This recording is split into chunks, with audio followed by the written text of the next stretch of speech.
Investigation of a Nightmare by Miles Prower 06 and Ace 2401. Ponyville, Sugar Cube Corner, 2:01 a.m. The two alicorn ponies flew down from the night sky and landed majestically inside the circumference of the yellow tape barrier that had been set up by Ponyville's local law enforcement. The commotion had aroused some of Ponyville's inhabitants, who kept a curious watch outside the barriers. They silently looked around and walked up to the entrance where the captain of the Royal Guard was directing his ponies. "Captain," Celestia greeted. "Your Highness, the scene is down in the basement, the trap door under the stairs." The Pearl Alicorn nodded and made her way into the building with her sister. A couple of investigators were looking around, but everything seemed to be in its place, save for the front door having been splintered from the deadbolt. The pair of royal sisters made their way around the trap door down to the basement. Their hoofsteps echoed off the cobblestone stairs, walls, and floor. Old light fixtures dimly illuminated the corridor, and they came to the rearmost door that had again been splintered by force. Here, it got interesting. 3 crime scene photographers flashed away with their cameras. If Celestia and Luna were at all surprised or shocked by the grotesque scene before them, they hid it well. The scene had yet to be disturbed in the slightest. The photographers were merely capturing the scene as it was. The room, 20 feet by 20 feet, reeked of blood and excrement. There were a couple tables set up by the right wall, next to a power box. All manner of knives and surgical blades were either on the table or scattered on the floor around them. All of them had blood on them.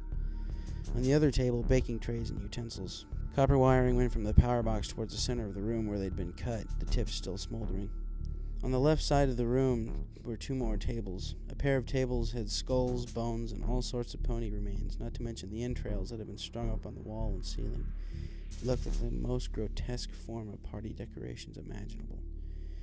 At the center of it all was a rotary plank table, now in a nearly vertical position. It was here where most of the blood was. Severed leather straps were hooked on the top and bottom of the planks.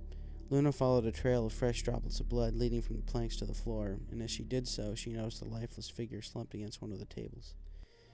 It was a pink pony, her hair all poofy and wild, not to mention blood-stained. Her eyes, blue irises, were contracted almost completely. What Luna found most disturbing, however, was the attire of the pony. A garment sewn with cutie marks. Different Pegasus wings were sewn up the back, and around her neck was a crude necklace of unicorn horns. "Dear child, what have you done?" Celestia asked somberly. The only reply was silence, Pinky's lifeless eyes staring into infinity. "I'm going to find out," Luna declared. "Yes, I'll take command of the investigation." "Are you sure, Luna?" The Knight Alicorn nodded firmly. "These disturbances happened for months during my nights, so I'll do everything in my power to get to the bottom of this and hopefully help the citizens of this town sleep peacefully again." Celestia stared at her younger sister and accepted. "Very well, Princess Luna. The investigation is yours. I hope you bring a quick end to this. Best of luck." With that, Celestia left the basement with a pair of guards. As she approached the stairs, she heard a commotion in the lobby. "I'm not leaving until you tell me what's going on here." Celestia ascended the stairs to see the guard captain struggling with Mrs. Cake, her husband also trying to get his wife to calm down. "It's all right, Captain. Release her." The captain immediately did as he was commanded by the familiar voice, and as soon as Mrs. Cake realized who it was, she gave a quick bow, but was still determined to get answers. "Princess Celestia, Your Highness, what is going on here? Why are your guards surrounding my business?" "Mrs. Cake, something terrible has happened." "What are you talking about, Your Highness? Where's Pinky?" "It seems we found the source of the disappearances in the past months." Mrs. Cake looked like she had just seen a ghost. Oh, in all of Equestria? Here? It happened here?" "Down in the basement," Celestia replied solemnly. Mrs. Cake fought to keep her composure as well as keep herself on her feet, and in her silence, her husband stepped up. "Your Majesty, you have to believe us. We had no idea. We had nothing to do with it." "I do believe you, Mr. Cake, and what you can do right now is try and remain calm. It's over. Please go back upstairs and try to rest. Princess Luna and our investigators will do everything they can to get answers. The two bakers nodded confusingly, and Mr. Cake led his wife back upstairs and returned to their room. Basement. Princess Luna took another look around the room, and one of the investigators came up to her. "Where should we start, Your Highness?" Glancing left and right, Luna settled on the lifeless Pinky against the table. "Get that dress and necklace off her," she instructed to one detective. She then looked at the drops of blood leading out the room. "Did some pony escape?" "More along the lines of rescued, Your Majesty. Rainbow Dash, just tonight. One of her friends came looking for her. That's how we were alerted to this. She was taken to Ponyville Urgent Care and is being treated as we speak. They're not sure if she's going to make it yet." Luna looked back at the lifeless pony as her attire was carefully removed. She recognized her, a holder of one of the elements of harmony that helped her let go of her jealous and selfish alter ego when she escaped the moon. She looked to the rotary table. It wasn't easy to look at. The entire piece was covered in blood, some weeks and months old, some just hours. A few cyan feathers were scattered around the contraption. On the left wall was a still-burning cobblestone coal furnace. If that wasn't on, the basement most likely would have proven to be quite chilly. Hanging out of the burning coals was a set of iron tongs with an aluminum can on the end. "Have you photographed this?" she asked another detective.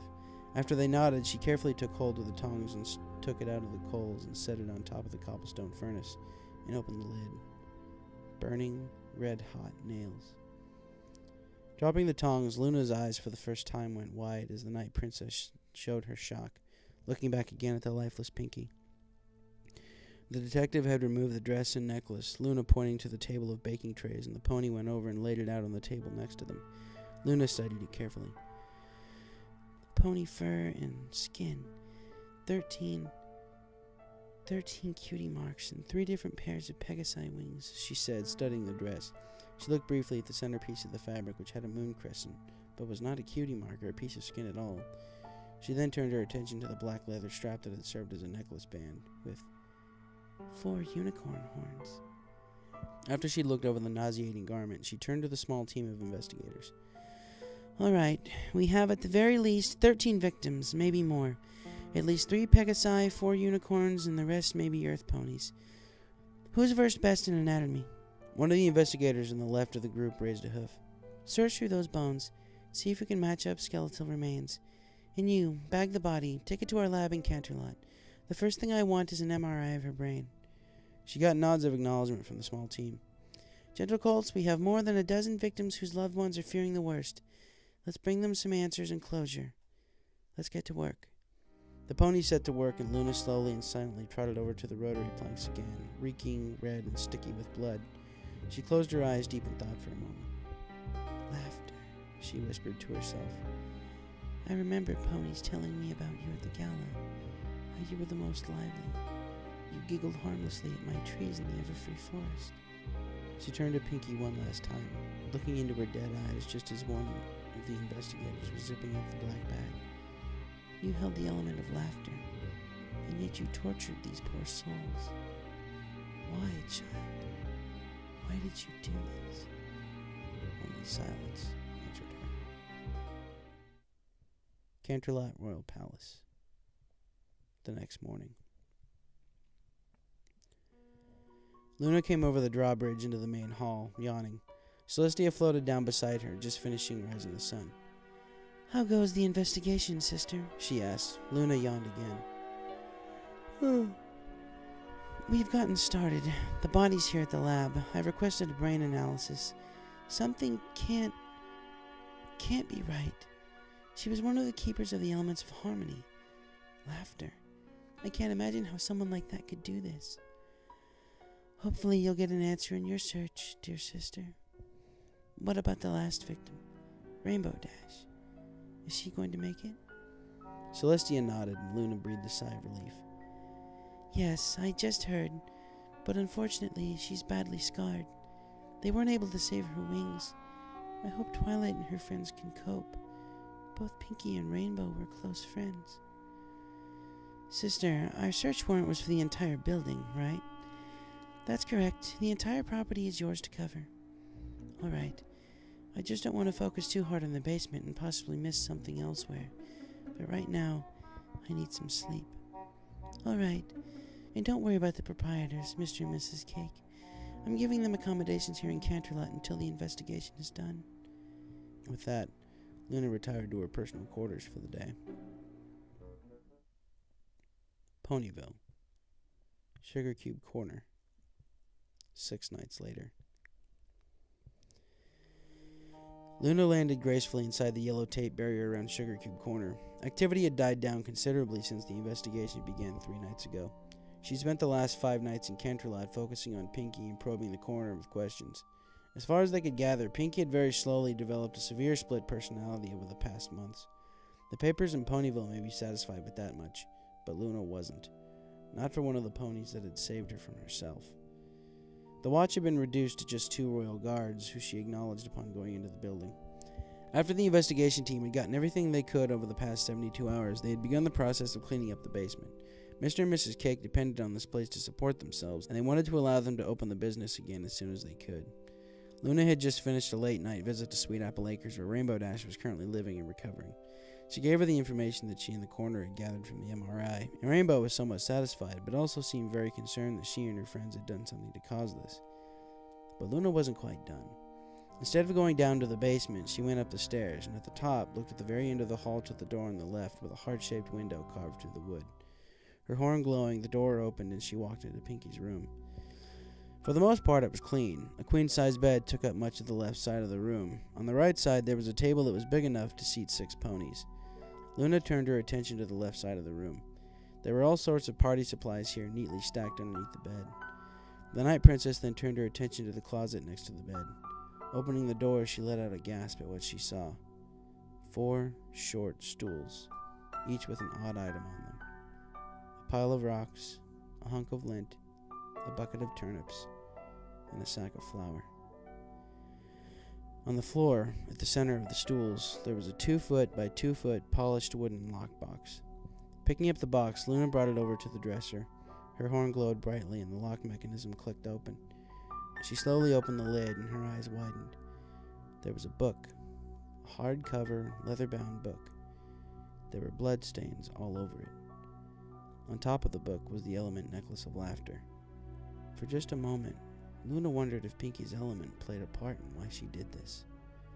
Luna gently set the necklace aside and picked up the book. "What's this?" she asked herself in the otherwise unoccupied room. Glancing once more at the 4 stools with the items on them, she turned her attention back to the book and opened it.